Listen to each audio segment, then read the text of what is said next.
For nogle år siden, der sad jeg og skrev på en fantasy-roman. Sådan en typisk fantasy-roman, der var befolket med en masse grønne væsener og vendedyr og skovmokler og den slags.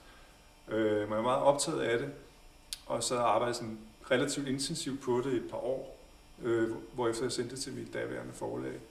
Og de returnerede det så venligt, men bestemt og sagde, at der var en 5-6 ting, der skulle rettes, hvis vi skulle kunne komme i mål med den her roman. Og det var min 5. roman, jeg sad og skrev på.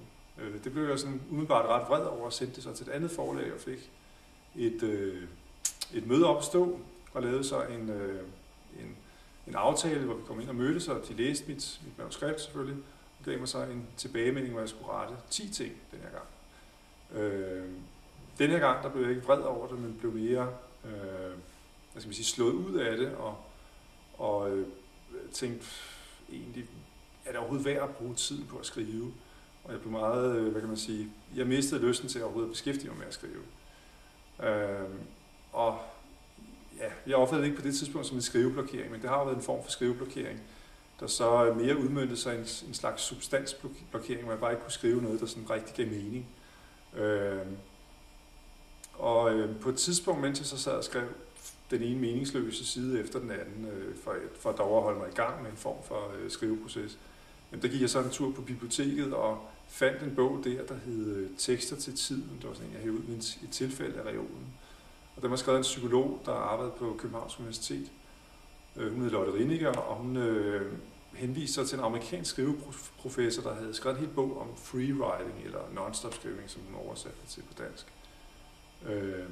Og det begyndte jeg at bruge. Det handlede om, at man ligesom lagde sin indre kritiker væk, og så skrev man så hurtigt, man overhovedet kunne.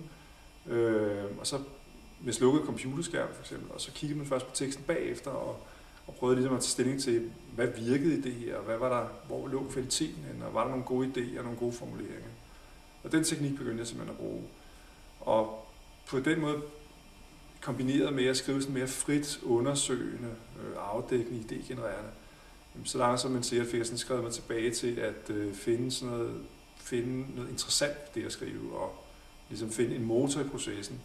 Og det gjorde så, at jeg sådan et par år eller 3 senere blev klar med min 5. bog, som så blev en børnespændingsbog, der hed Vild Flugt.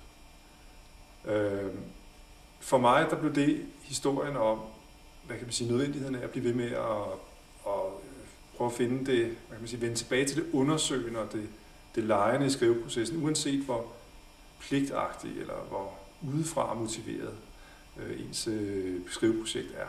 Det vil sige, hele tiden at vende tilbage til, kan jeg finde en eller anden form for ydre motivation, eller en form for indre drivkraft, ikke ydre motivation, kan jeg finde en form for indre motivation, indre drivkraft i forhold til skriveprocessen, og kan jeg lade det være en form for motor hele vejen igennem, så man kommer godt i mål med det, man gerne vil skrive, eller det, man skal skrive.